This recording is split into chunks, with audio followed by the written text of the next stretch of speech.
Boa noite, feliz 2014 para você, 2014 ano de muito futebol, ano de Copa do Mundo, ano de muitas emoções e ano do centenário do Palmeiras. No mês de agosto, toda a nação palmeirense vai comemorar 100 anos dessa história gloriosa do campeão do século XX e uma história que só está começando no século XXI, mais um ano de academia, um ano de arena, um ano de muita coisa importante para acontecer. Seria impossível contar a história do Palmeiras em apenas um programa, mas a gente tentou reunir algumas das grandes estrelas, algumas figuras históricas do Palmeiras, para bater papo conosco sobre esse grande time. Boa noite, Chico Lang. Boa noite, Flávio. É um prazer estar com você.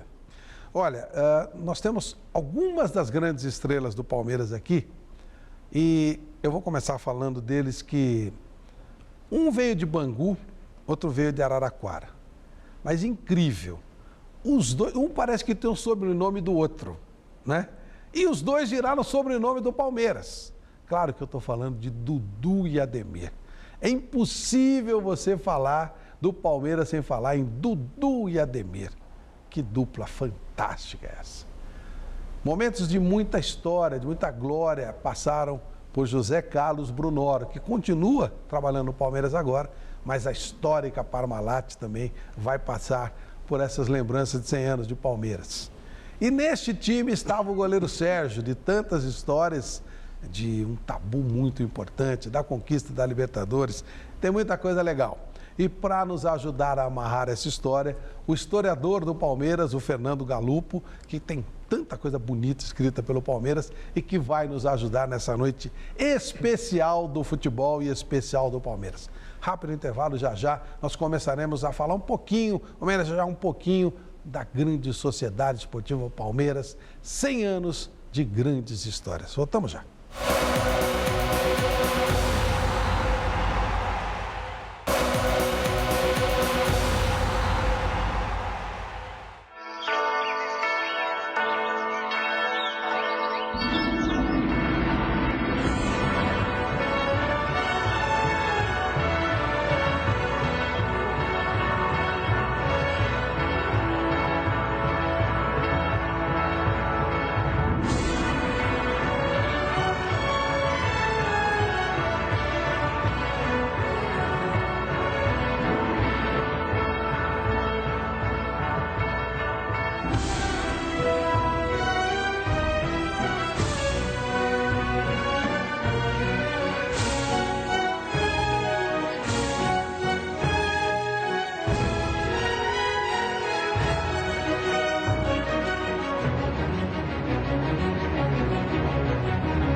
De agosto de 1914. Inspirados pela visita ao Brasil do Torino e do Pro Vercelli, equipes italianas de futebol, alguns jovens vindos do país europeu para São Paulo decidiram fundar um time para representar os imigrantes da velha bota.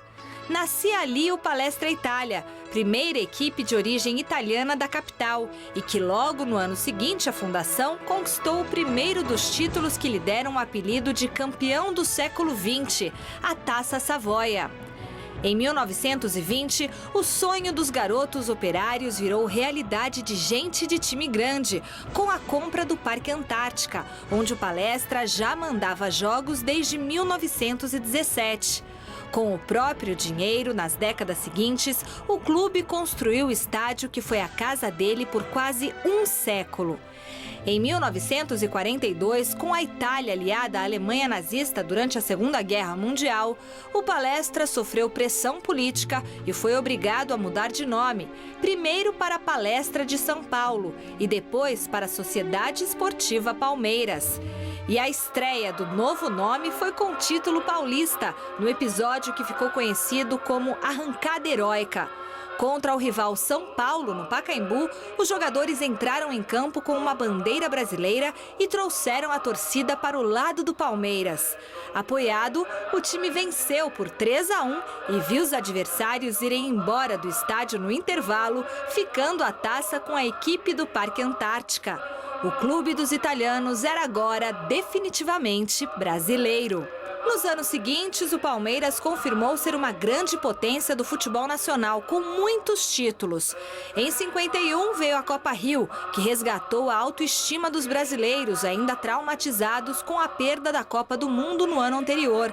Na época, a conquista foi exaltada em todo o país como um título mundial. Durante todo o século XX, o Palmeiras montou esquadrões inesquecíveis. As academias, nos anos 60 e 70, enchiam os olhos dos torcedores com um futebol técnico e eficiente, fazendo frente ao Santos de Pelé. Em 65, o Verdão trocou de cor pelo amarelo e vestiu a camisa da seleção brasileira na inauguração do Mineirão.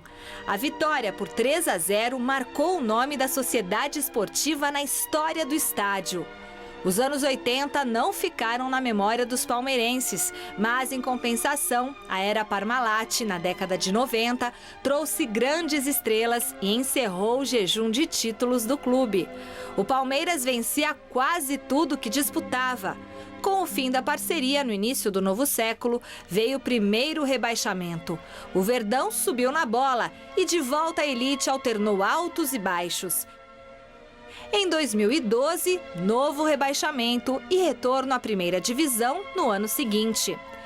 Craques da história do futebol brasileiro como Heitor, Julinho Botelho, Oberdan Catani, Valdemar Fiume, Djalma Santos, Ademir da Guia, Leão, Dudu, Luiz Pereira, Leivinha, Rivaldo, Evair, Edmundo, Alex e Marcos são alguns dos vários nomes lendários que vestiram a camisa verde.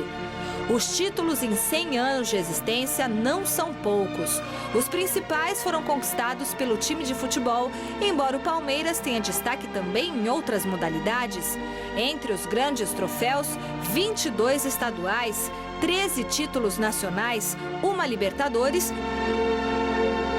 e a Copa Rio de 51. 2014 começou e, para o torcedor palmeirense, a Copa do Mundo não importa. Este é o ano do Palmeiras. Dentro de campo, retorno à Série A, mas com incertezas em relação à equipe. A grande felicidade vem de fora de campo, ou melhor, dentro de um novo campo, que é o grande presente já garantido para o centenário. A volta para casa com a entrega do Allianz Parque, prevista para o segundo trimestre do ano. Com uma das histórias mais bonitas do futebol brasileiro, cheia de dificuldades superadas na base do coração e de glórias alcançadas dentro de campo com honra e lealdade, o Palestra tem um grande desafio pela frente no século XXI.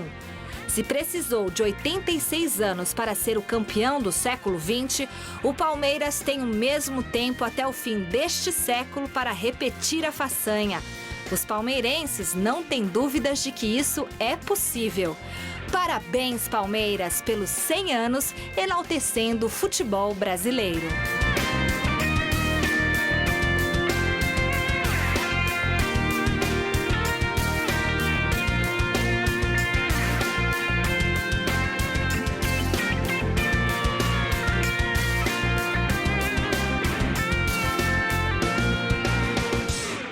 Nós vimos esse VT maravilhoso, contando um pouquinho do que foi. É tão grande o Palmeiras, né? E a gente selecionou um pouco dessa belíssima história.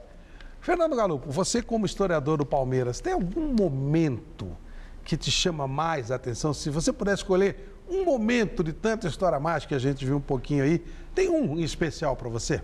Flávio, amigos, boa noite, Dudu, Brunoro, Chico, Sérgio, Ademir da Guia. Falar do Palmeiras sempre é um momento de emoção, de paixão, de resgatar glórias, da gente falar com muito carinho e amor, né?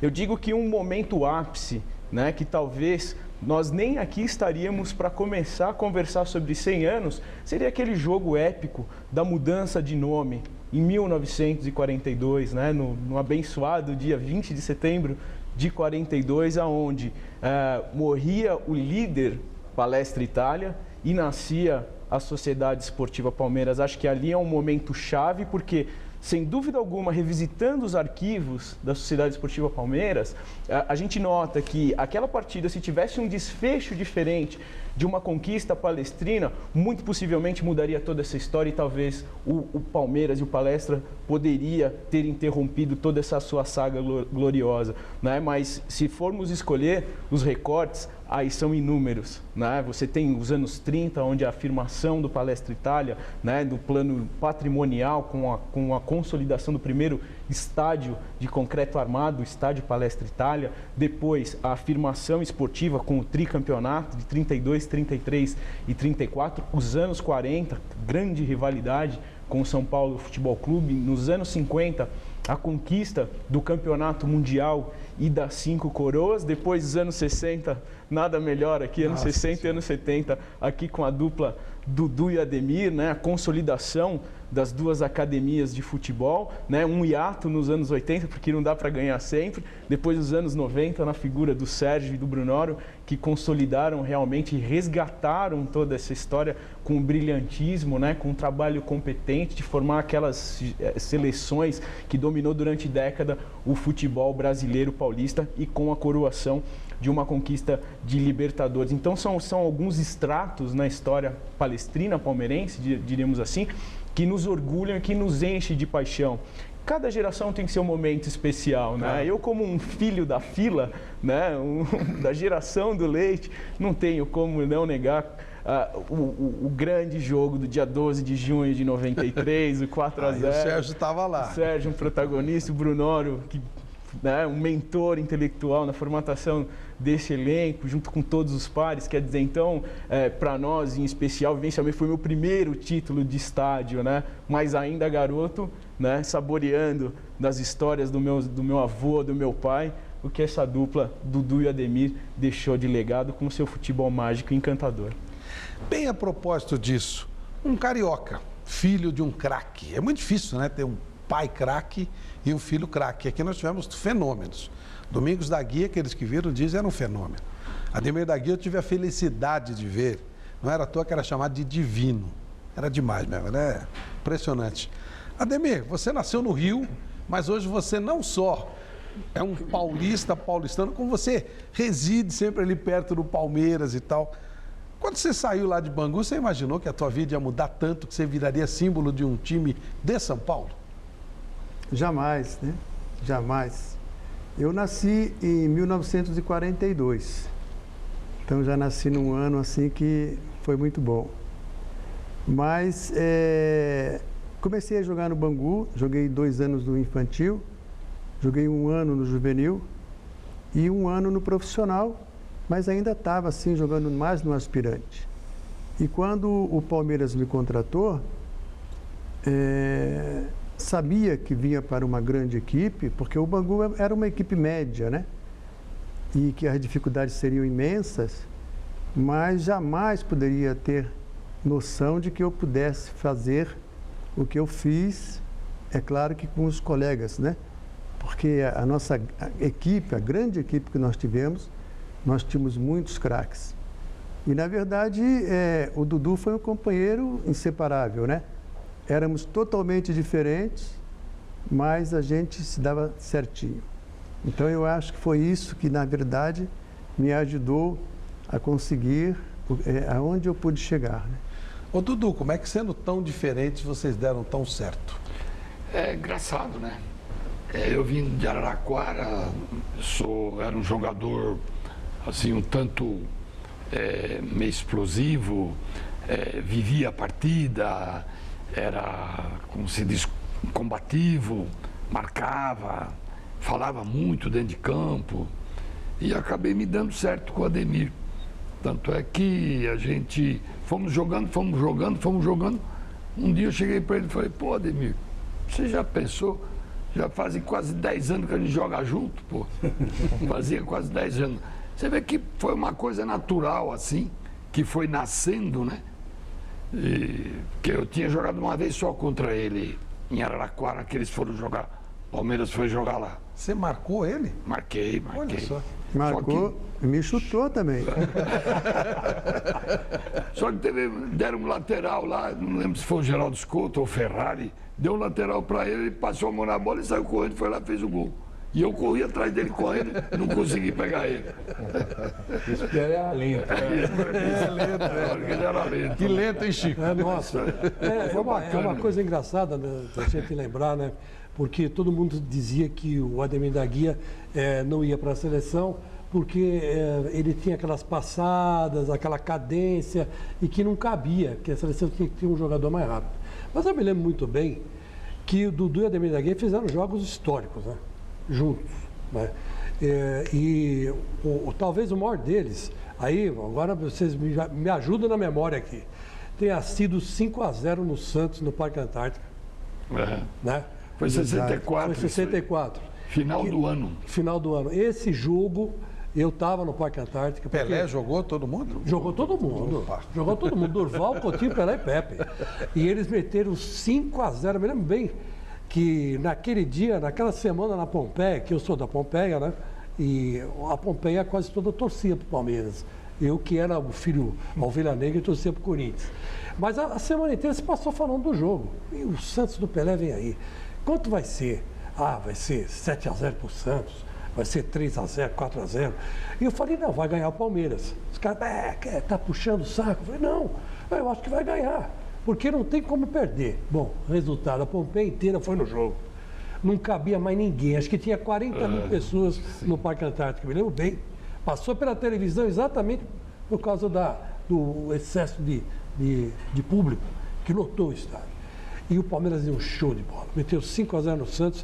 E eu nunca vi, na minha vida, depois do jogo, né, me lembro bem, uma das cenas que me marcou foi o Pelé abraçando o Ademir no meio campo. Não sei se trocaram camisas, não me lembro bem.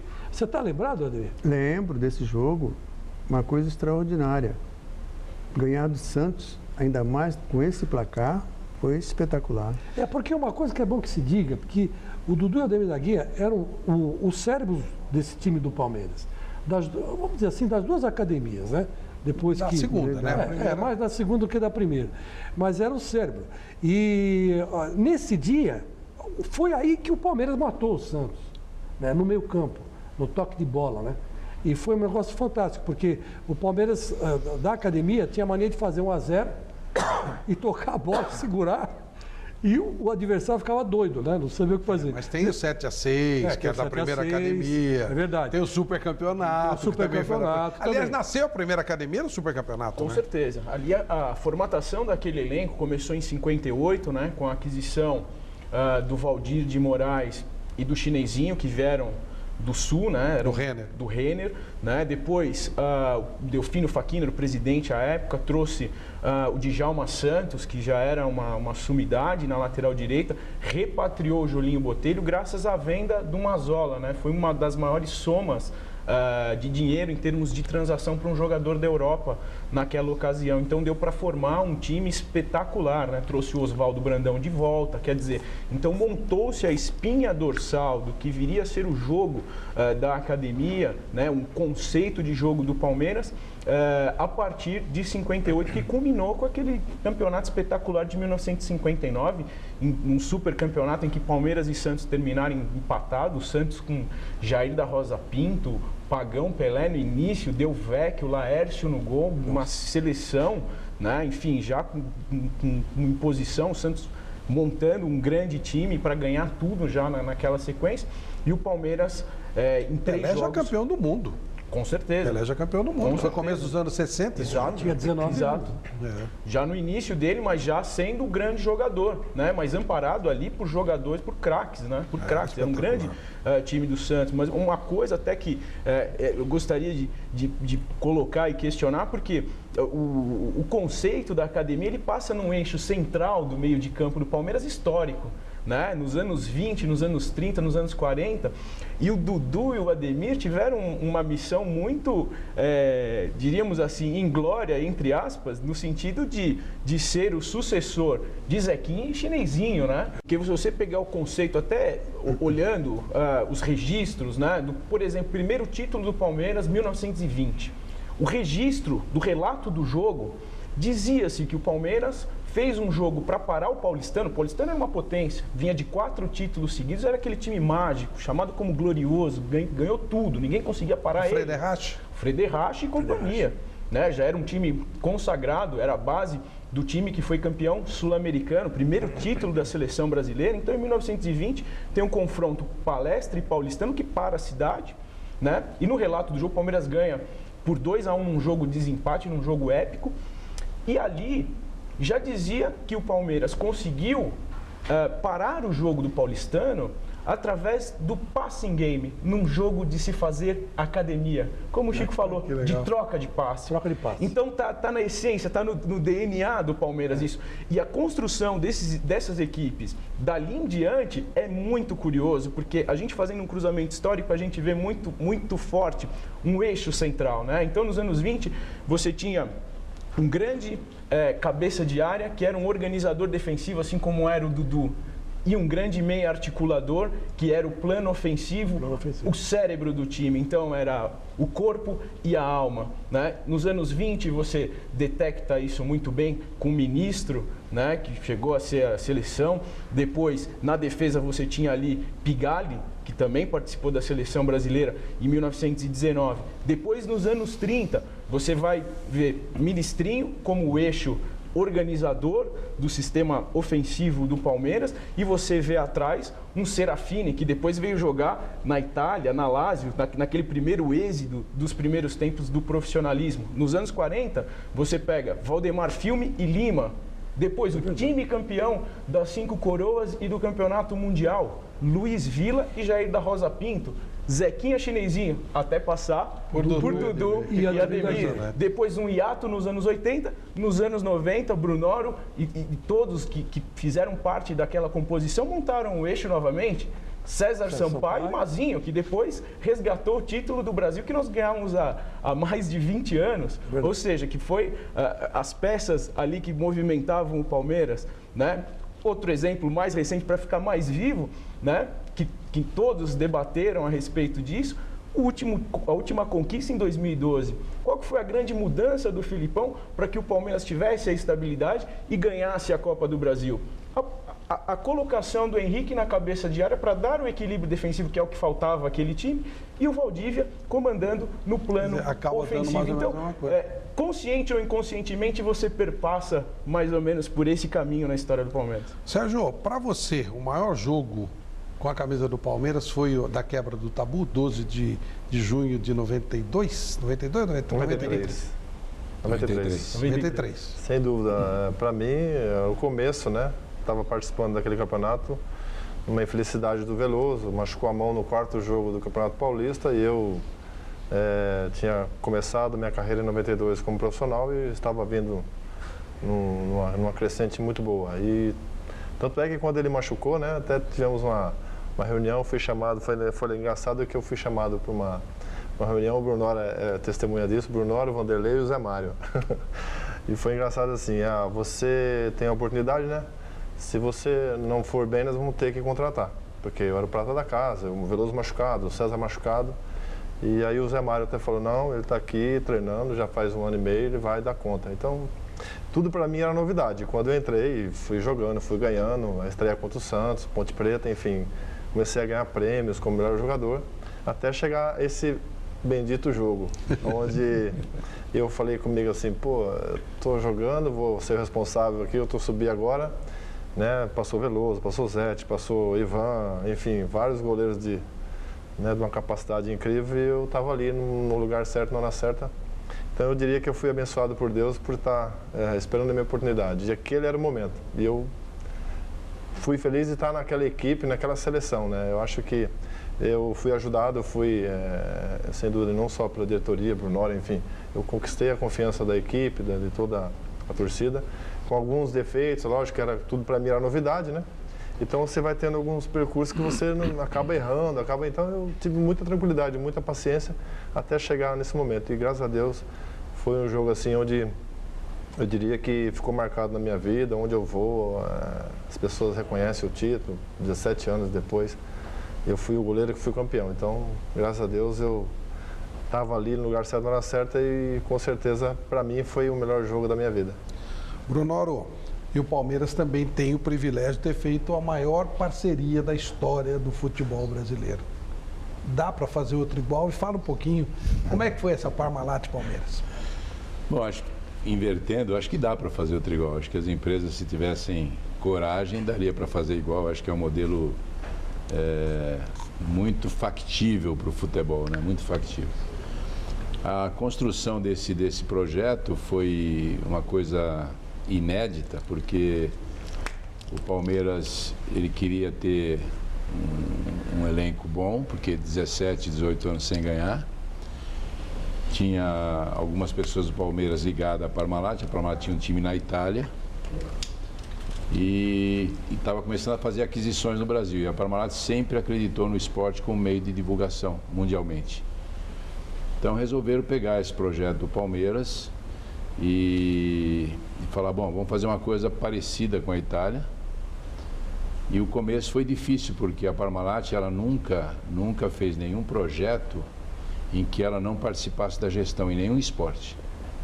Desde a Fórmula 1, se vocês lembrarem, o carro Brabham Parmalat, o Piquet, todos os projetos da Parmalat, ela queria participar da gestão, porque ela queria saber o que era feito com o dinheiro dela. E no meu caso, foi uma situação muito engraçada, porque eu era diretor executivo e técnico da Pirelli de vôlei. A Pirelli estava desativando o esporte lá e teve uma reunião na presidência da Pirelli para ver se a Parmalat queria pegar o vôlei. E eu passei as informações do vôlei e o presidente da Parmalat começou a falar de futebol. E eu sempre fui viciado em futebol, gostava muito, até eu sou técnico formado por hobby, né? Eu fiz um ano de treinador de futebol por hobby, já era técnico consagrado de vôlei e fui fazer por... Não sabia disso. Sou técnico formado. Aí ele falou assim, pô, você gosta de futebol? Gosto, pá.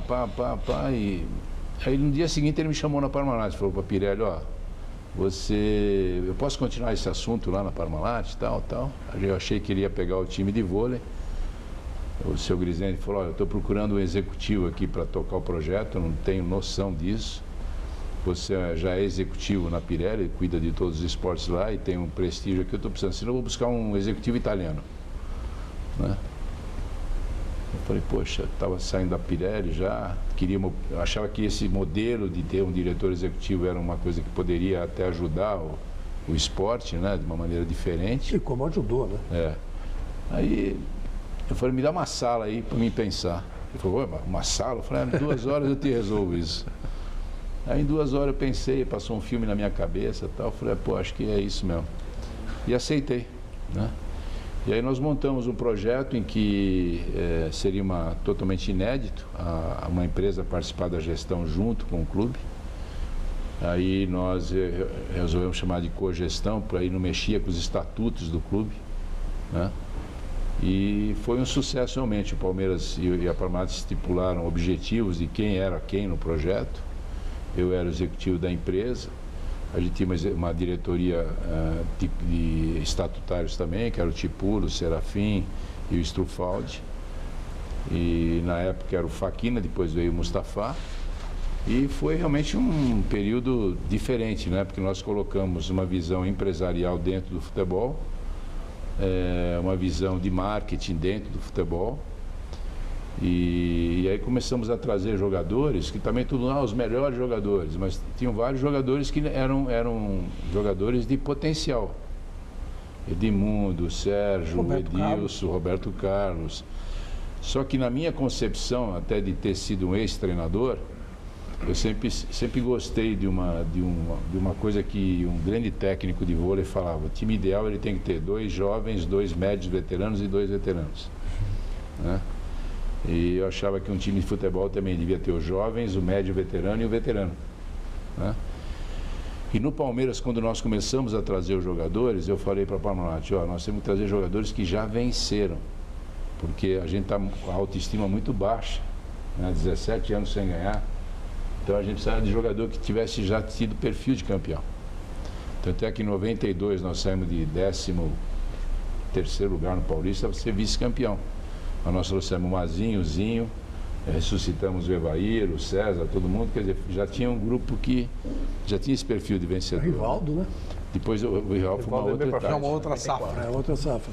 Então foi um projeto assim, muito legal, marcou muito, porque eu queria realmente mostrar para o esporte que a gente podia ter a figura também de um diretor profissional que pensasse estrategicamente. O vôlei a gente sempre pensou estrategicamente. E eu tive a grata oportunidade de fazer isso. E eu tenho uma passagem muito curiosa nesse setor. Porque eu sempre torci Palmeiras, e isso em qualquer lugar que eu vou trabalhar todo mundo sabe, eu sou um profissional, mas sempre torci Palmeiras. E eu vim assistir jogo do Palmeiras e ficava ali na turma do amendoim de vez em quando. Você era da turma do amendoim? Mas eu não jogava amendoim. Me meti o pau na gente. Aí eu assistia, não, mas essa época eu não joguei, porque quando eu assistia os jogos era um time ruim para boca. Aí eu ficava ali, eu era um técnico já vitorioso de vôlei, o pessoal, assume esse time, Bruno, assume esse time, olha que coisa engraçada, né? Viravam para mim e falavam isso, né? Eu falei, imagina, eu sou do vôlei e tal. Né? Você acaba Aí eu chegava em casa, minha mãe era palmeirense também, ela falava assim, filho, Palmeiras só vai ganhar o dia que você for trabalhar lá. Olha que loucura. Olha que loucura. Falei, mãe, você está louca, eu sou do vôlei, vou fazer o quê? Isso na época das vacas magérrimas. Magérrimas, né? E aí, essa coisa engraçada, né? E aí ela morreu, nunca viu eu ser campeão, lógico. Ela não chegou a ver? Não chegou a ver. Foi um período assim, que a gente conseguiu, o elenco era muito legal, o elenco também era com uma personalidade muito forte, né, Sérgio? E eu sempre gostei disso, porque quem tem personalidade forte quer ganhar. Lógico. Né? Então, Dudu. adianta, né? Dudu, por exemplo. Então, Desde o Antônio até o Edmundo. No começo você até... imagina, né? Evair, personalidades muito fortes. Zinho. E eu sempre falei assim, a gente precisa ter um time coeso em campo. Agora, se um é amigo do outro fora de campo, isso é outro papo. Isso é outro papo. Né? A gente precisa ter um time muito coeso em campo. Eu passei por isso com gerações de jogadores na minha equipe de vôlei também. Né? A gente tinha uma briga histórica do... Era o... Montanaro com o William, não é? Isso era histórico. Então a gente sempre viveu isso. Então, para mim foi muito gostoso, né? Passar dessa fase do vôlei para o futebol, né?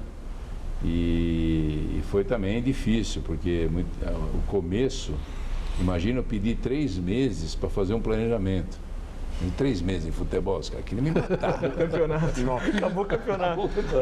Aí o muro do Palmeiras, Parmalat, a ilusão. Né? Eu lembro disso. Fora Parmalat. Fora Parmalat. Aí eu era do vôlei, estava estragando no futebol, não sei o quê, entendeu? Então foi legal, mas a gente formou grandes equipes, grandes amizades, né? A nossa gestão sempre foi de muita transparência com todos os atletas, né? E foi muito legal, foi um período Tanto assim... que você voltou, né? Voltei agora. Deixa uma coisa boa, volta. Então, é isso. Mas foi um marcante, foi uma época que a gente contribuiu não só para o futebol do Palmeiras, como para o futebol de modo geral, né? Mas meu querido Brunoro, você, naquela época, você fez uma coisa, eu não sei se você tem a dimensão, mas você montou praticamente 2 seleções brasileiras, né? Quase todos aqueles jogadores passaram pela seleção brasileira, quase todos. Né? E curiosamente, a gente estava antes do programa conversando, no meu modo de ver, eu acompanhei o Palmeiras nos seus pontos áureos e nos seus pontos de maior crise. Mas, no meu modo de ver, como jornalista, Palmeiras teve a academia, a primeira academia, a segunda academia e a era Parmalat, que marcou bastante. Né? O Corinthians sofreu que nem um camelo na mão do Palmeiras com essas 3. 74, esses 2 simpáticos jovens fizeram o Morumbi inteiro. Fica quietinho.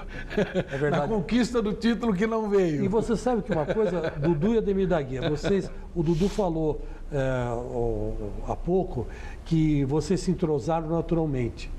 E uma vez nós fizemos aqui um programa, eu e o Fernando Solera, há um tempo, com o Sócrates e o Casagrande. E era a Copa de 1994, onde a dupla de área do Brasil era Bebeto e Romário. E o Casagrande e o Sócrates ficaram revoltadíssimos, porque eles achavam que o Bebeto e o Romário não eram uma dupla, que a dupla era uma coisa que acontecia naturalmente, acontecia dentro e fora de campo. E aí eles citaram o Dudu e o Ademir da Guia. Então vamos Olha lá. que coisa, Vocês coisa eram engraçada. amigos Como fora do campo uma também, dupla. Dudu? Ah, sim. Amigos, realmente, ou só...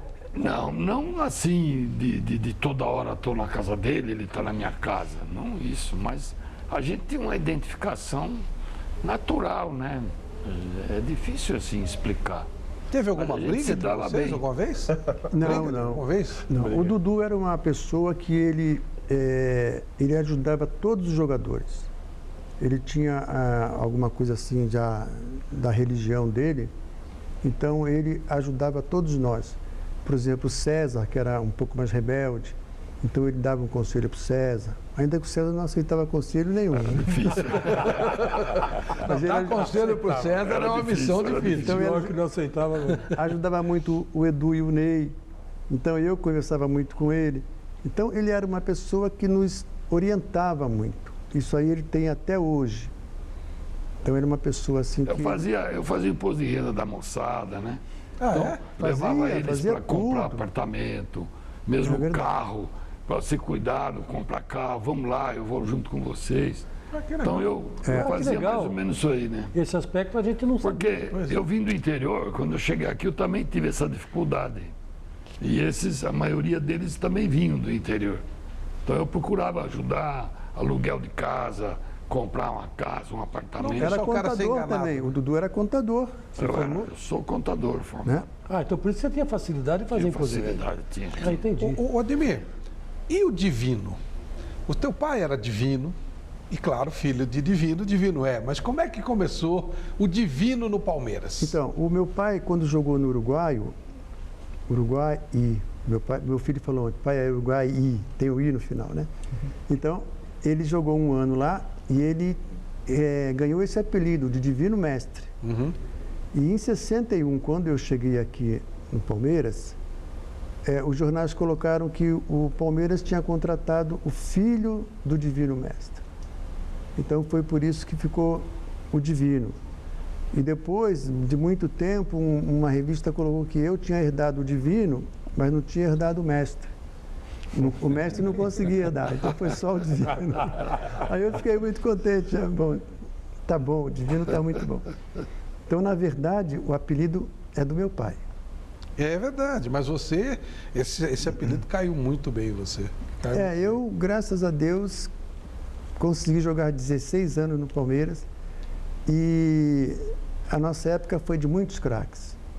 Então, eu acho que uma equipe facilita, né, quando você tem grandes jogadores, como foi a época do Brunoro também. Era uma equipe que formava de muitos craques, né? Então, isso aí foi muito bom. Ademir, eu tive a honra de escrever o livro do Djalma Santos, e ele dizia assim, o Ademir jamais perdia a calma. O Ademir era muito tranquilo, ele conta de uma história que você estava na piscina, tomando sol, eles te jogaram dentro da piscina, e você simplesmente saiu nadando. Você era campeão de natação também? Em 54, fui campeão carioca pelo Bangu. Em 54. E os caras quiseram brincar com você te jogando dentro da água. Me jogaram dentro da água. Me pegaram, me jogaram. E eu também nunca tinha falado nada, né? Mas eu fui campeão carioca de natação. Então, Dudu, você como você ajudava todo mundo, é claro que você era o líder. Deixou me jogar, né? Ele deixou. Pois é, o líder é que gritava com todo mundo. Tinha que gritar com o Ademir algumas vezes ou não? Tinha. Não, de vez em quando só, né? De vez em quando, mas era difícil, né? Mas eu peguei mais essa coisa na frente da equipe quando o Brandão assumiu o Palmeiras. Porque quando ele assumiu, ele foi delegando para mim algumas orientações para mim, dentro de campo, orientar a equipe. Você era a voz do Brandão dentro de campo. Isso. Tanto é que teve uma palestra. Ele chegou, pôs todo mundo sentado, pôs uma lousa e mandou eu explicar o esquema de jogo que ele gostava que o time fizesse dentro do campo. Eu fui lá e eu expliquei. Explicaram o dele, o esquema dele. É o esquema dele. O esquema dele. E eu, então, era E mais aí ou ele menos. inverteu tudo, entendeu? Favoreceu, Por isso, que por isso que quando você parou de jogar, você já assumiu o time e ganhou o título de 76, que só campeão. queria quebrado pela Parmalat já com Sérgio. É isso? Porque, então, veja bem, quem era o técnico antes de eu assumir era o Dino Sani. E eu estava como olheiro do Palmeiras. Eu ia assistir jogo aqui, jogo ali, ajudava nos treinamentos, tudo mais. Aí o Dino estava colocando o Didi de volante, que era de Rio Preto, muito bom jogador.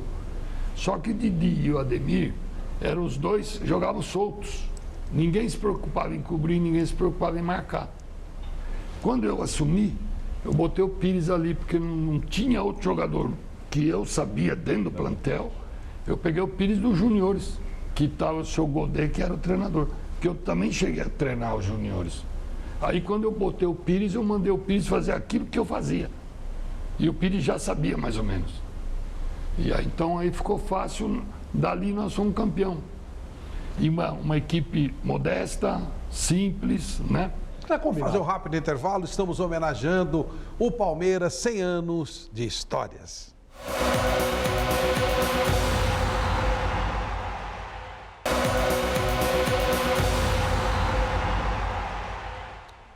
Ok, amigos, de volta a 100 anos de história da Sociedade Esportiva Palmeiras. Em agosto, o Palmeiras completa 100 anos, histórias maravilhosas, fantásticas, e muitos dos grandes responsáveis por essas belas histórias estão aqui conosco nesta noite de domingo. E é muito legal estar com você também.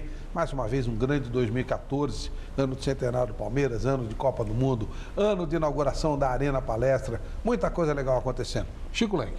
Eu queria perguntar para o Dudu, dando sequência, que nós fomos para o intervalo, né?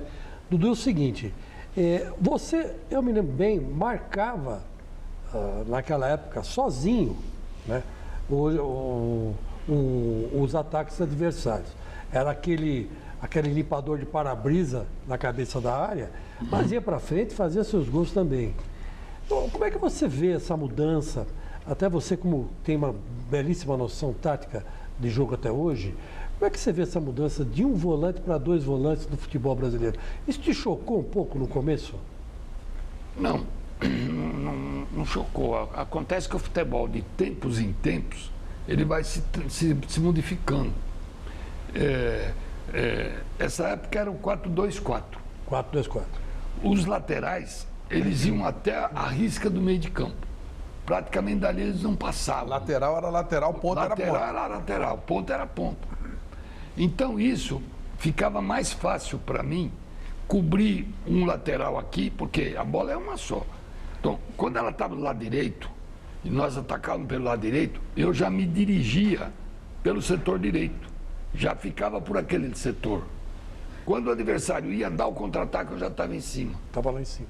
Quando a jogada ia pelo lado esquerdo, eu me dirigia também para o lado esquerdo. E já ficava ali cobrindo, porque a minha função era essa. E eu sabia muito bem cobrir os dois zagueiros. Quando saiu o Luiz Pereira para um lado, eu já voltava e ficava no lugar dele. Ele passava a ser o volante e eu ficava de zagueiro. Isso era automático. É sintomático, fácil, né? vamos dizer assim. Fácil, É fácil falar. Para quem sabe tudo. Está falando é simples, né? O próprio esquema de jogo facilitava, mas isso com a orientação depois que o senhor Brandão chegou no Palmeiras. Aí ficou fácil para mim, porque eu corria menos e cobria mais. Mas quer dizer que o Brandão foi decisivo para que você e o Ademir da Guia dessem certo. Foi decisivo. O Fernando, porque quando também o adversário marcava o Ademir em cima, ele ficava para trás e eu que saía para o apoio. E aí você fazia gol também.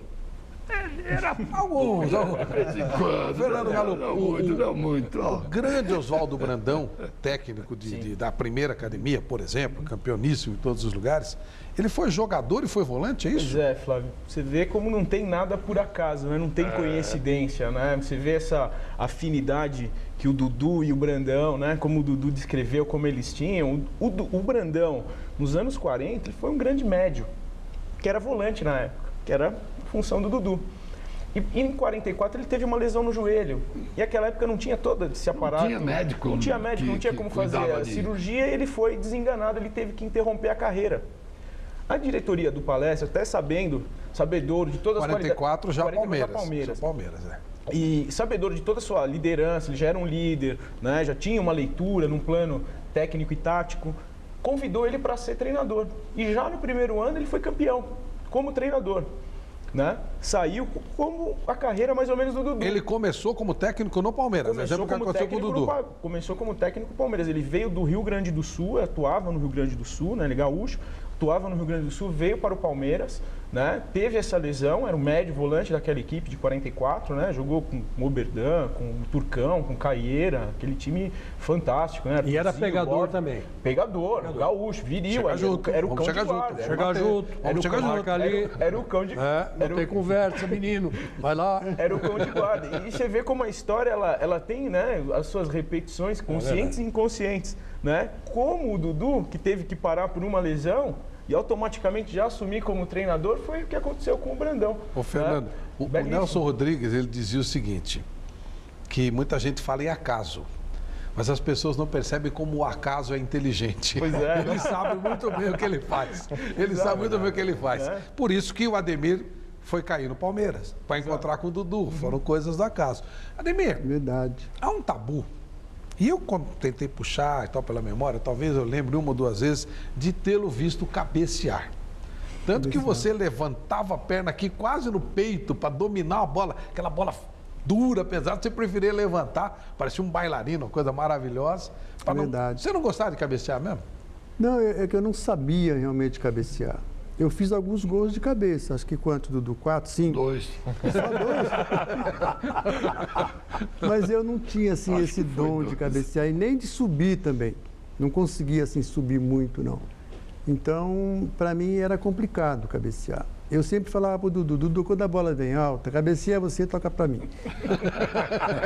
E aí ele fazia isso direitinho, né? Então, Fazia. Cabeça para pensar, né? não, ele cabeceava, tocava para mim, eu saía jogando. Por isso que nós demos sempre certo, né, Dudu?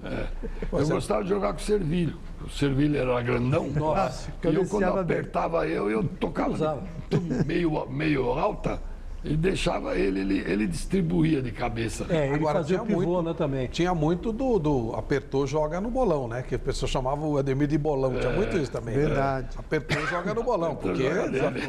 Agora, Sérgio, vocês confidenciaram aqui, o Brunoro até falou, que eram jogadores de alto nível, guerreiros, batalhadores e, logicamente, personalidades fortes. Você chegou a ter que apartar muita briga naquela Parmalat famosa? Ah, umas duas, viu? Teve uma que eu cheguei atrasado, na realidade. Foi no Morumbi. No Morumbi eu estava no gol do fundo e acabou o clássico, eu não me lembro se foi contra o São Paulo.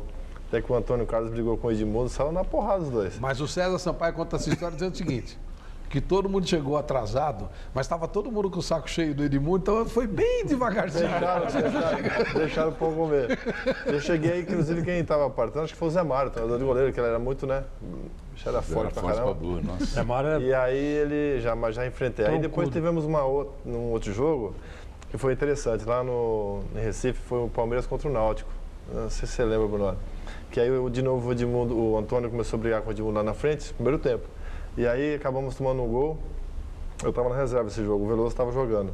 E aí quando nós voltamos pro vestiário, virado no primeiro tempo, os dois começaram a brigar, a discutir, entraram discutindo. E na entrada do vestiário começaram a discutir os dois. Aí o Antônio, naquela volúpia toda, começou a brigar e o Vanderlei falou, ó, os dois podem sair, né? Ele era muito... O Vanderlei tinha que... E tirou os dois. Aí o Edmundo ficou quieto, mas o Antônio não. O Antônio começou, sabe, ficar naquela... Deu uns 5 minutos nele e aí de repente eu estava só olhando. Aí quando o Valdir Moraes entrou com ele com a salinha, para acalmar ele, o pessoal já estava se preparando para voltar. Era o seu Valdir, para separar a briga. Não, até então não estava brigando ainda, eles estavam só discutindo. E aí, de repente, eu estava encostado na parede que não tinha teto. Era só uma sala e debaixo da arquibancada, né? E aí, trancaram a porta e o seu Valdir estava lá dentro com o Antônio. De repente, o Antônio pulou aquilo, cara. Ele subiu lá em cima e pulou para brigar com o Vanderlei. Com o Vanderlei? Aí já mudou o negócio. Aí ele pulou, quando ele pulou e caiu no chão, aí ele caiu na minha frente assim, cara, de chuteira e tal, e foi pra cima, queria brigar. Aí eu peguei ele assim, né, levantei ele assim, peguei ele, levei lá pra dentro novamente, Aí ele falava assim, me solta Veloso, me solta Veloso. Será que ele tava... Eu falei, nossa, tava feio o negócio. Aí eu peguei ele, botei lá pra dentro e falei assim, Valdir, segura aí que nós temos que voltar. E ele tava querendo, então ele ficou mesmo... Essa foi uma das brigas que eu tive que entrar para apartar, literalmente. E aí esse jogo, acho que não sei se nós ganhamos, empatamos, depois tivemos uma longa, né, reunião, o Brunoro tá sabendo, foi lá, reuniu o Brunoro, enfim, o Vanderlei, mas era dentro do campo ali. Engraçado que agora os dois são amigaços, né? O Edmundo é um cara... É incrível, mas o Edmundo ele é um cara dócil. É que ele tinha muito. Coisas que... Mas ele tem coisas assim que dá para entender, né? Ô, Brunoro, e óbvio... A vida ensina também. Não, também, mas é incrível. O Brunoro, 2014. Estamos em 2014. Palmeiras foi dentro do que se propôs a fazer no ano passado. Fez com correção. Ganhou a Série B. O Palmeiras... conseguiu até com uma certa facilidade o principal objetivo e estamos um ano todo pela frente aí, a gente sabe das dificuldades. O que é que o palmeirense pode esperar para esse 2014? Tá, eu só queria voltar um pouquinho no tempo, só para dar uma pitadinha aqui. Você gostou do negócio da briga, né? Eu adoro. Não, tem que ter briga, senão a coisa não anda, eu concordo. Discussãozinha tem que ter. Discussão. No caso da personalidade forte, brigar não, mas tem que brigar, vontade de ganhar. Alguém tem que falar bravo, né? Tem como ficar um... Casa italiana é assim. Então, assim, só uma coisa que é engraçado dos tempos, né? Quando eu cheguei na Parmalat, eu tinha aquela visão do vôlei de ficar bastante tempo junto, o time, né? E no futebol já não existia mais isso, né? De me jogar 16 anos, 10 anos, quer dizer, não existia mais. Então, eu falei para a Parmalat, eu espero poder manter pelo menos um time 2 anos juntos. Eu quero que primeiro os jogadores dêem o retorno técnico para depois dar o retorno econômico. Então, eu consegui, esse é um orgulho que eu tenho, de os times lembrarem, né? Escalar o time de 93, 94, de 96, 97, entendeu? Coisa que não existia mais no futebol. Verdade. Né? E que foi muito legal. Hoje, a cada 6 meses, troca a escalação. Troca tudo. E eu consegui fazer 2 anos. Eu imagino eles ficaram 16, né? Quer dizer, lindo, é muito lindo isso, né? Você está ressaltando, consegui fazer 2 anos. Você vê que coisa interessante, né? Bom, 2014, o que a gente sempre planejou, e as dificuldades são diferentes, né? As situações são diferentes. Claro. A gente acha que o Palmeiras tem que ter sempre um time muito competitivo, muito competitivo. O ano passado a gente conseguiu ter essa competitividade, todo mundo falou que a Série B foi fácil e tal, mas a gente deixou ela fácil. Claro, né? Claro. Então a gente quer ter um time competitivo. O time competitivo, ele briga para ganhar, ele não briga para cair. Né? Então esse é o conceito que a gente quer passar para o Palmeiras. Independente de valores, essa coisa toda, o importante é que o Palmeiras tenha um time competitivo, né? Para a gente poder estar brigando na parte de cima e não na parte de baixo. Esse é o que a gente está planejando para esse ano. Bacana. Vamos seguir com a conversa do Palmeiras. Brunoro, quando o Palmeiras ganhou a Libertadores? Quando o Zapata chutou, o artilheiro da Libertadores, uma coisa curiosa, o Fernando falava em coincidência, quando o artilheiro da Libertadores, batendo falta e pênalti, chutou o pênalti para fora. Qual foi a sua sensação? Bom, eu não estava mais no Palmeiras, né? Eu já tinha saído. Você saiu? Tinha saído. Eu não lembrava desse detalhe. Eu saí em 97. 97. Ué, eu não lembrava desse detalhe, olha que coisa. Porque ainda era o time da Parmalat. Era o time da Parmalat. Eu tinha saído um ano antes, né? 90, isso aí foi em 98. Por que você saiu? Eu sei que eu achei que eu tinha que tomar novos rumos. Né? Eu acho que eu já tinha conquistado bastante coisa. Mas esse dia eu estava no jogo, né? Eu considerava aquilo para mim um filho também, né? Claro, era o teu filho que estava lá, sem dúvida. E foi a única coisa que na minha época eu não consegui, foi o título da Libertadores, né? Então eu acompanhava torcendo muito, falava muito com o Vicente, que era o presidente e tal.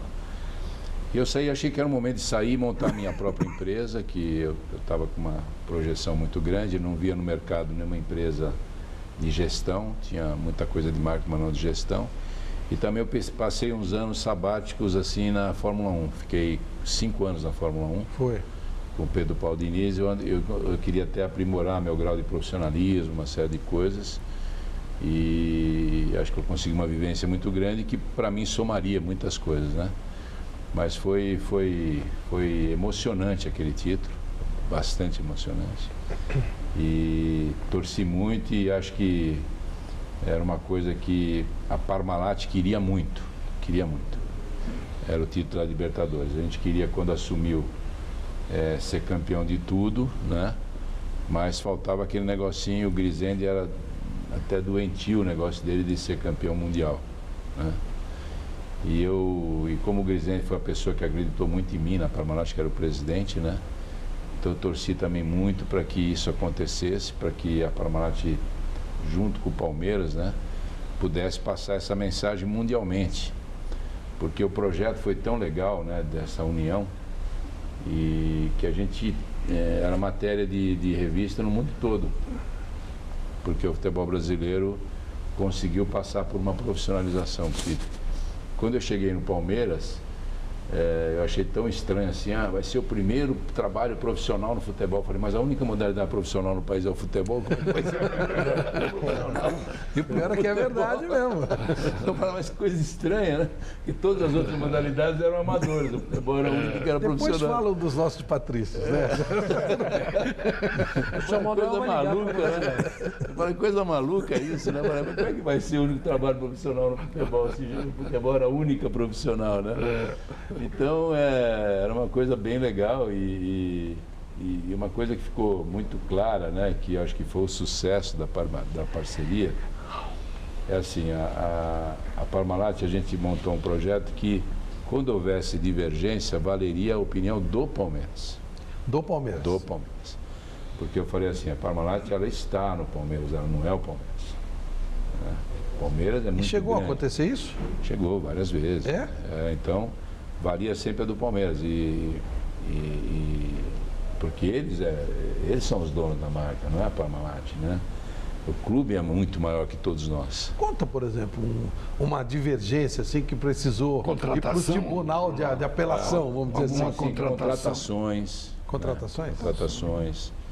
E às vezes até o Palmeiras tinha razão, sim, porque às vezes a Parmalat se empolgava, né, cara?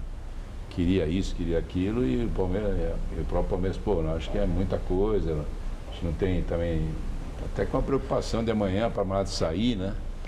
E não tem, então... Depois tinha que segurar. Dá um exemplo, vai. Rapaz, teve, deixa eu ver nomes, né? O próprio Maradona, que nós fomos atrás. Maradona? Nossa. Você sabia que nós estava no Nápoles? Ele estava no Nápoles, sabe? Tentar comprar o Maradona. A Parmalat queria comprar o Maradona? E aí? E aí fez todo o contato, eu fui falar com o Maradona. Né? Ele estava onde? Ele estava saindo do Nápoles, né? Nossa, só isso? Só isso. No auge do negócio. E ele era uma figura controversa, né? Imagina, aquele negócio de droga, essas coisas todas, né? E o Palmeiras eu falei, a gente fez um contato e tal, eu falei, não, é melhor parar mesmo, acho complicado. Eu não cheguei nem a falar com ele, fui para a Argentina, mas não cheguei a falar com ele, né?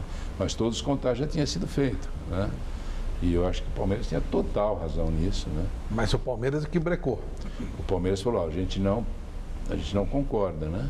Então, assim... Por causa do perfil dele, era isso? Do perfil, de uma série de situações, né? Então... E ele acabou indo jogar no Sevilha, um time muito menor que o Palmeiras.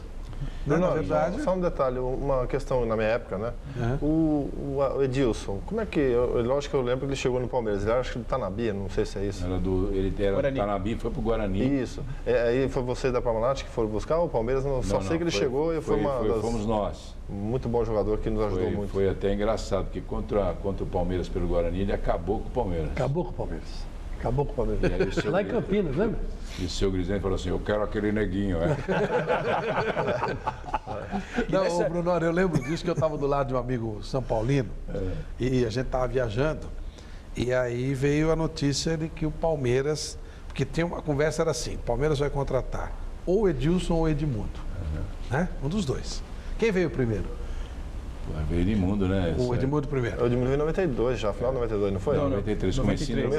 Então, aí, quando contratou vieram praticamente um mês de diferença. Não teve muita... quando contratou um, os caras, então o outro tá no mercado. Disse, não, vamos contratar o outro também. Então, peraí, o cara falou, não, aí não. Aí já é sacanagem. Eu lembro até que nos anos 70, então, aí já não. O Edilson era muito bom, né? O Edilson tinha uma velocidade tremenda. Teve uma passagem não sei se você lembra dessa, do Clebão com o Edilson ainda jogando contra. Ele começou a dar essas Acabar com o Palmeiras, que é bom, pegou ele no meio de campo e falou, não vem mais dar de Pelé aqui não, hein?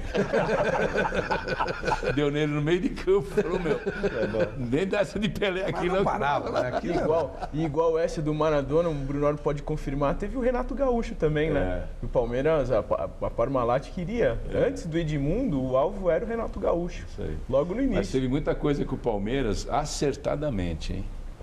Segurou e com razão, porque ia ter problema, sabe? Muito jogador, muita coisa assim. E teve alguém que o Palmeiras queria e que a Parmalat não conseguiu ou entendeu que não?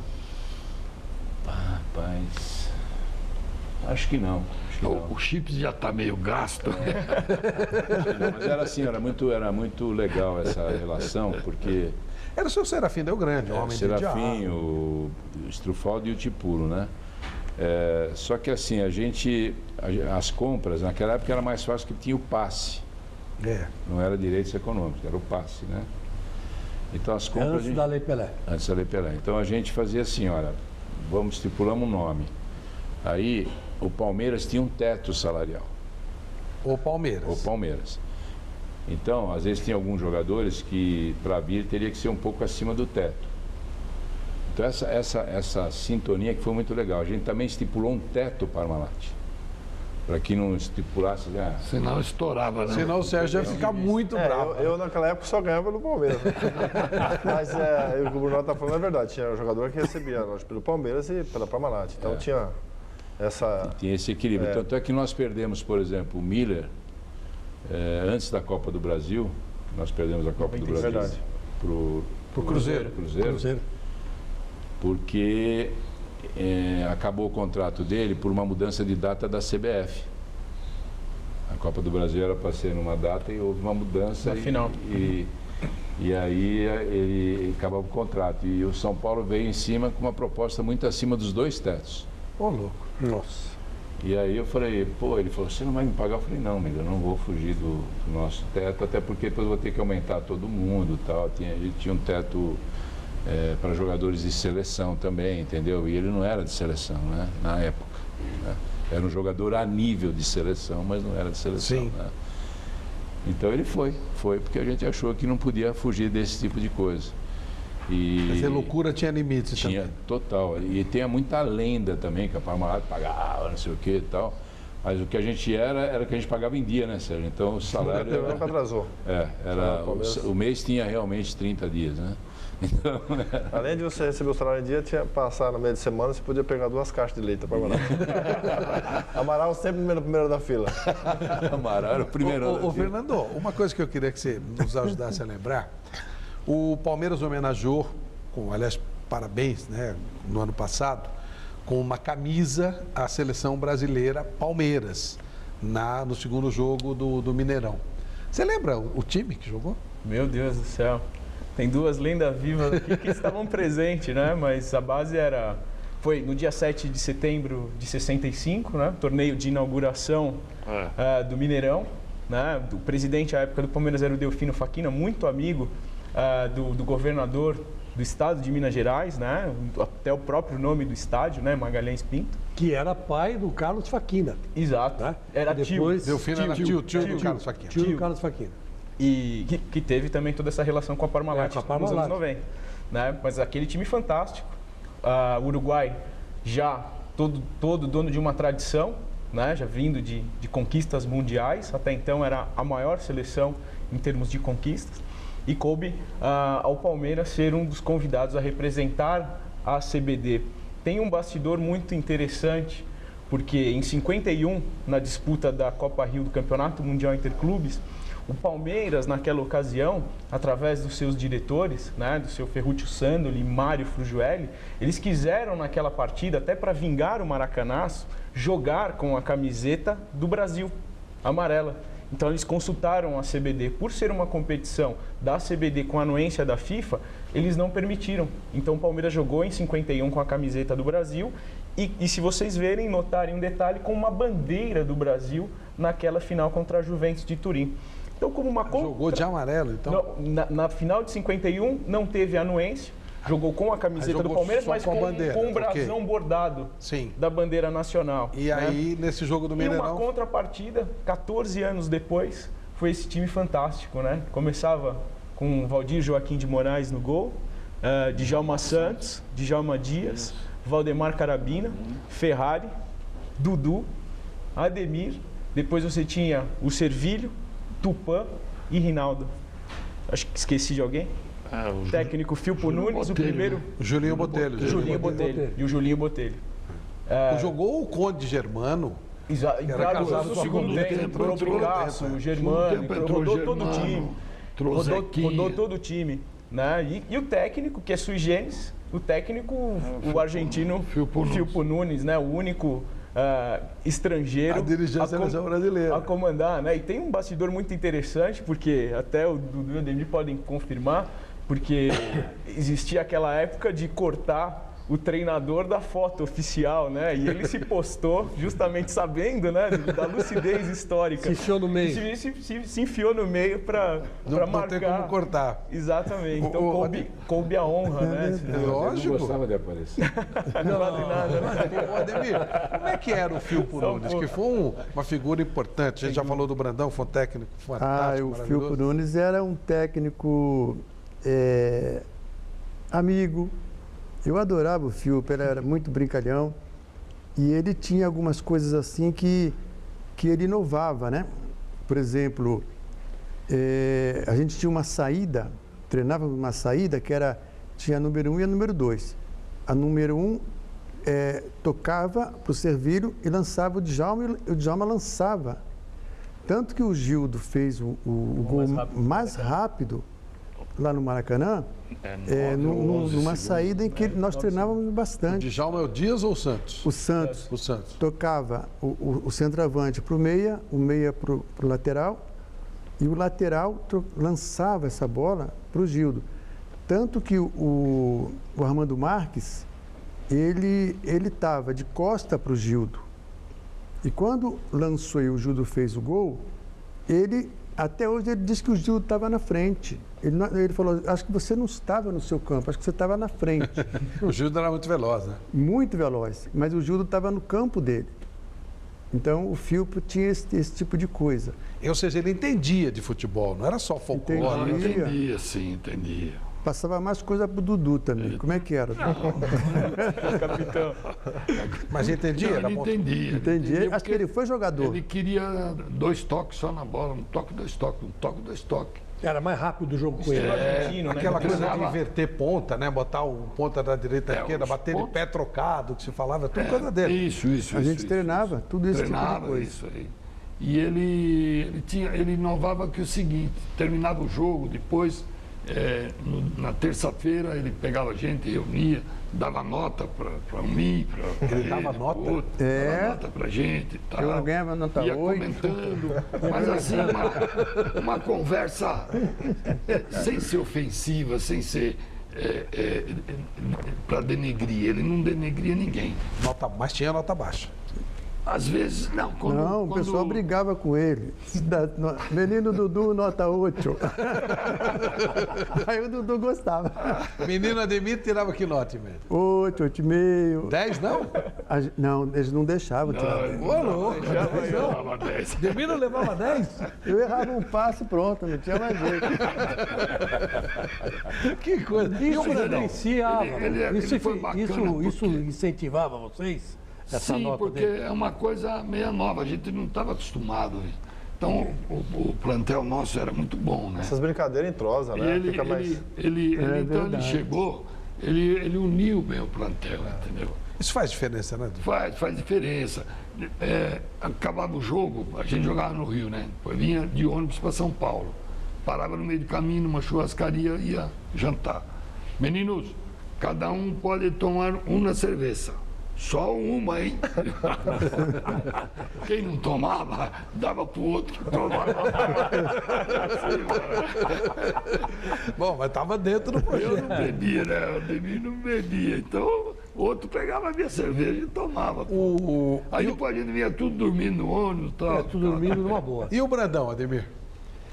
O Brandão, eu adorei o Brandão. Acho que foi o técnico que mais eu pude ajudar e me ajudou também. Por quê? Porque foi uma coisa que deu certo. O Brandão, ele era uma pessoa assim muito bravo, muito brigão numa época. Só que quando ele chegou na nossa época, ele tinha envelhecido um pouco. Então ele era mais tranquilo, mais calmo. Ele, por exemplo, me colocou de capitão. Eu falava, seu Brandão, mas eu não quero ser capitão. Não, você me capitão. E eu era capitão dele. Então, eu adorei o Brandão em tudo que ele fez. Inclusive, eu acho que o Brandão fez uma coisa que parece que nos deu... nós chegamos a um ponto que eu acho que esse ponto é o que o jogador necessita ter.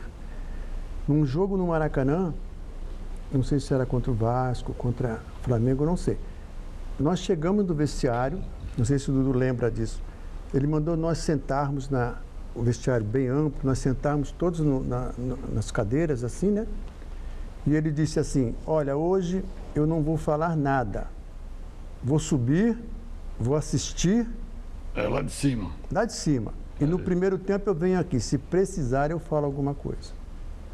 Aí nós nos trocamos, entramos. Mas por que isso? Era alguma bronca? Porque ele entendia que o que nós íamos fazer era aquilo que ele queria. Ele já tinha passado para nós. E não era precisava. bronca, era uma espécie de técnico, não era bronca. Não precisava falar mais.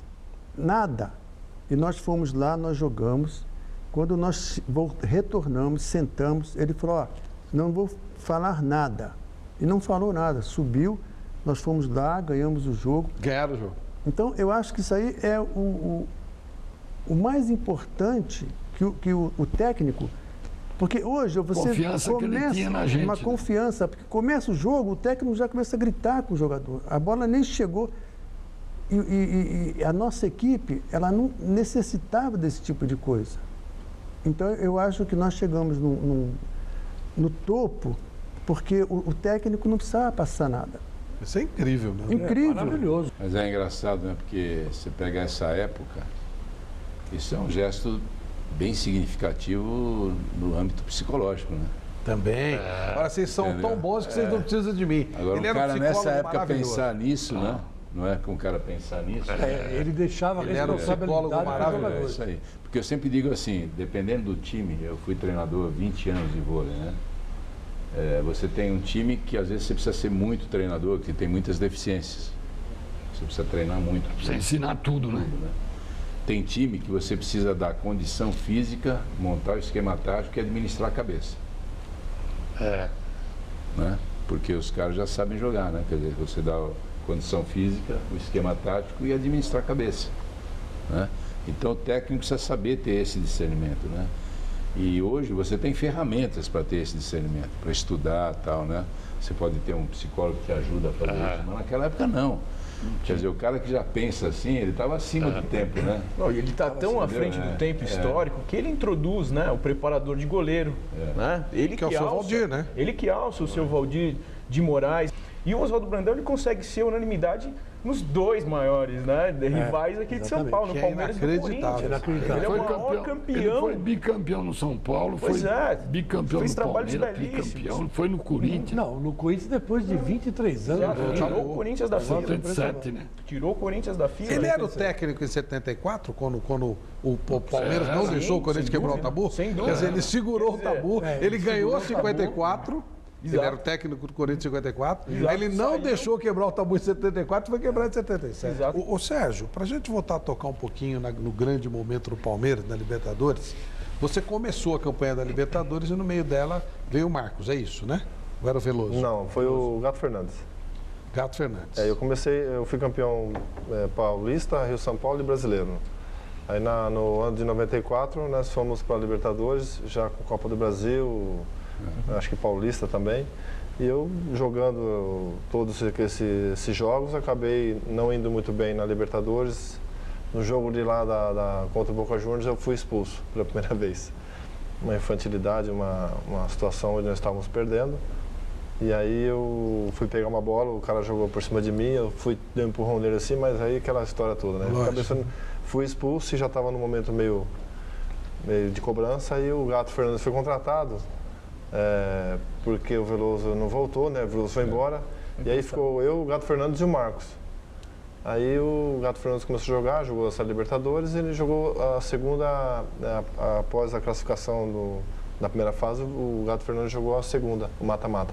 Tanto é que nós viajamos para o Japão, naquela viagem onde foi questionado que por que foi viajar para lá tal, e voltamos e jogamos contra São Paulo. E perderam. Perdemos. O primeiro jogo foi o Zete pegou tudo no Pacaembu, 0-0. 0-0. Nós viajamos depois desse jogo, né? Isso. E aí nós ficamos, acho que 17 dias lá Foram fora. pro meio da guerra lá, né? Não, isso foi no Japão. Esse jogo foi no Japão. Aí nós voltamos, ficamos... Na Chechênia foi em 94, né? Que foram lá 94, lá na Geórgia. E nós voltamos e ficamos ali no hotel na Atibaia e ficamos acho que uns 5, 6 dias treinando. E já fomos direto pro jogo, ele jogou, o Gato Fernandes jogou, eu fiquei no banco. E aí perdemos, era mata-mata, né? O Euler, se não me engano, fez um gol, 2 gols. 2 gols do Euler e o Evair de falta, 2-1. E aí ali parou, tivemos Agora, o jogo mais marcante dessa campanha, o Sérgio era o goleiro, a goleada histórica contra o Boca, a maior goleada que o Boca Juniors tomou. 6-1 com o menor técnico, o tal do Atique e tal. Ele se ferrou. Impecável. Foi o jogo de volta, tecnicamente, Foi o jogo de volta. Tecnicamente foi uma partida. Meu gol de pênalti só, foi de pênalti. Mais perfeito. Mas seria importante que você Eu falasse quase do acertei seu o amigo. resultado. Eu falei 7-1, foi Você 6-1. falasse do seu amigo Langueiro. Marcos nesse momento de Libertadores, isso tudo. Então, ele na verdade, quando ele surgiu no Campeonato Paulista, em 93, com o Veloso machucado. Ele jogava nos juniores e tal, ele subiu para a reserva. Ele já era o terceiro goleiro, ele subiu para ficar no banco comigo. Foi aí que ele foi morar na minha casa e que ficou 1 ano e meio comigo. E ainda contava as suas coisas da sua briga com a aí sua nós mulher. ficamos ali, Viu como o aquele negócio do feijão, como o tal. Dudu e Ademir, a gente teve uma amizade, lógico, de irmãos. A gente praticamente vivia junto na concentração. E, enfim, ele estava sozinho em São Paulo, nós ficamos amigos ali, treinava junto, concentrava junto, jogava junto. Então foi assim uma amizade realmente de irmão. E aí o Marcos ficou essa convivência comigo ali todo o tempo. E depois que eu saí, o Marcos voltou para os juniores e aí ficou o Gato Fernandes. E aí eu fiquei no banco. E aí o Marcos conheci, né, até ele estourar mesmo jogar, foi em 96, ele começou a sair, eu já estava no Flamengo. Teve 95 para 96, eu já fui pro Flamengo, ficou o Veloso e o Marcos. Então teve um revezamento. Eu joguei, fui campeão, teve uma passagem boa, depois o Veloso voltou, 95, 94, 95, jogou até 99 aí. E o Marcos foi revezando com o Veloso nessa... Então os três têm as suas histórias ali, ó. Tem os seus momentos. Seus momentos ali. Bacana, legal. Hoje a gente, conversando, tem muita história para contar. E o feijão? Do feijão, eu falei, daqui a pouco eu vou ter que fazer um comercial do feijão, porque todo lugar que eu vou é do feijão. Marcos conta a história. Engraçado que é assim, eu falei, Marcos, você conta muito do feijão, porque só vem essa aí pra cima de mim, pô. Porque ele escreveu o livro e falou do feijão. Né? Aí ele vai na televisão, o primeiro que vem na cabeça é do feijão. Ele chegou lá pra mostrar que ele te mandava em casa, ele falou pra mulher dele, pô, cadê o feijão? Não tem feijão? A mulher dele falou, batata, bife, arroz, tudo, não tinha feijão. Ela falou, tem feijão, peraí que eu vou pegar o feijão ali. Pegou a lata de feijão e me mandou. Aí eu morava lá. Eu conheço toda essa história, porque eu treinei os dois, né? Aí eu falei assim, meu Deus, agora ele vai matar ela, velho. Ele vai matar. Eu peguei, fui lá pra fora, falei, vai matar. E a hora que eu voltei, tá pegando feijão. Eu falei pra ele assim, pô, você não fez nada, velho. Ele falou, se fosse cozido... Fiquei desperdiçando comida, cara. Eu chorava. Ele falou assim, ó, se você chegar lá no Palmeiras e contar pra alguém, você tá ferrado. Eu falei, pô, nós somos parceiros, você acha que eu Aí, imagina. Mas tem várias, né? A gente conviveu 1 ano e meio juntos, imagina, recém-casado. E eu, pô, aquele sistema bruto da roça. Só você para levar também, um então, amigo para morar em casa sendo recém-casado. Você tem ideia, né?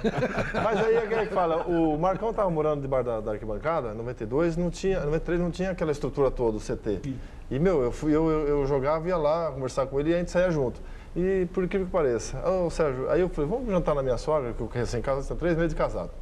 Aí fui jantar na minha sogra, cara, aí passou o tempo, meia-noite, 11 horas da noite, nós chegamos, portão fechado. Aí eu falei, pô, Marcão, tem um quarto lá em casa, vamos dormir lá. Aí dormimos lá e eu ia treinar. Outro dia eu treinava junto com ele, né? Já estava sendo reserva. Aí treinamos o dia inteiro. No outro dia, treinando o dia inteiro, chegou 6 horas da tarde. Ele falou, Sérgio, pô, vamos jantar na sua sogra, porque a comida aqui tá ruim. Cara, aí fomos de novo. Eu ia quase todo dia pra minha sogra. Essa caipirada do interior. E fomos lá, aí chegou lá, deu 11 horas da noite, eu falei, Marcão, o portão vai fechar de novo. Eu falei assim, deixa, eu tenho um quarto na sua casa, eu vou ficar lá. Ficou 1 ano e meio comigo. E aí você imagina. Que fechava o portão, né? Então, assim, foi uma coisa de... Santo portão, né? E ele ia na casa da minha sogra, então ele fez amizade com o meu cunhado, saía. Então ele era muito carente, porque ele vivia sozinho, né? E ele fez uma amizade ali de família, ficou da família. Então ele ia comigo para casa dos meus pais, final de semana, ia para casa da minha sogra. E ele curtia, porque ele era o reserva, já tinha carro, já estava ganhando bem. Então imagina como é que ele... a vida dele. Você entrava, saía. Ele tinha aqueles calhambeques. Não, o Marcão em 92, 93, ele já comprava os carros que os caras tinham. Ele ganhava bem, já subiu, começou a ganhar o bicho, porque naquela época ele ganhava, né? Tinha o salário, tinha o bicho, então, mas imagina só, o cara solteiro, sozinho em São Paulo, ganhando bicho, ganhando tudo, cara. Mas e os morando de Opalas? graça? Morando de graça? Comendo de graça. E os Opalas, Dodge Dart? Ele tem essa mania aí, ele comprou um Landau, né? Landau. E aí uma vez acho que não foi esse Landau, foi um Opala, que até depois da Copa do Mundo, ele foi andar na Marginal Tietê, aí o carro deu um problema lá e tava ele, a sogra dele, a mulher, o cachorro, a cunhada. Ele dirigindo o carro falou assim, ó, todo mundo desce empurrar porque eu fui campeão da Copa do Mundo, não vou descer na Marginal empurrar um carro, né? Cara, ele tinha cada uma. Olha, nós estamos começando 2014 e muito vamos falar do Palmeiras. Muita coisa bonita promete acontecer na história dessa espetacular e agora centenária, daqui a alguns meses, né? Centenária equipe do nosso futebol, que já representou o nosso país, que representou durante muito tempo a mais importante colônia, dentre tantas que compõem a cidade e o estado de São Paulo, mas a colônia italiana. O velho humorista José Vasconcelos tinha mania de dizer o seguinte: em São Paulo, metade da população é descendente de italiano e a outra metade é italiana. E aí, aqui nessa casa, nesse programa, onde nós já tivemos um Milton Peruzzi, que criou... Tudo terminou em pizza, depois de uma reunião do Palmeiras, todo mundo ia se matar, e a pergunta foi, como é que terminou, Pedro? Terminou tudo em pizza, que é o termo usado hoje. Depois tivemos também aqui, apresentando durante muito tempo, o Mesa Redonda, outro tradicionalíssimo palmeirense, palestrino, o Roberto Avalone, e a gente presta a nossa homenagem a todos esses amigos, porque também tem uma história de um programa importante, tanta gente importante que passou por aqui. Esse Palmeiras, essa Sociedade Esportiva Palmeiras é muito importante para todos nós também, que também passou por aqui. Então é muito importante para todos nós que esse Palmeiras tenha voltado ao lugar dele nesse centenário. Quero agradecer demais ao Fernando Galupo, parabéns por toda a sua história. Obrigado, ao Sérgio, ao Brunoro, ao meu amigo Chico Lanque, e deixar por último essa dupla divina. Esse Dudu e Ademir da Guia, que se encontraram por acaso. E vou relembrar de novo o Nelson Rodrigues. O acaso é bem mais inteligente do que a gente imagina. Obrigado, Dudu. Muito obrigado. Divino Ademir da Guia. Obrigado a você, meu amigo, que esteve conosco nesse primeiro domingo de 2014. Teremos muitas emoções durante todo o ano no Mesa Redonda. Um abraço. Tchau. Tchau.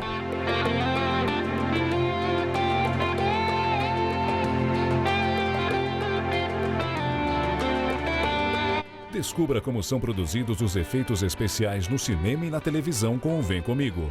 Nesta segunda, 11h30 da noite. Assista agora Hoje Tem e logo após, A Máquina.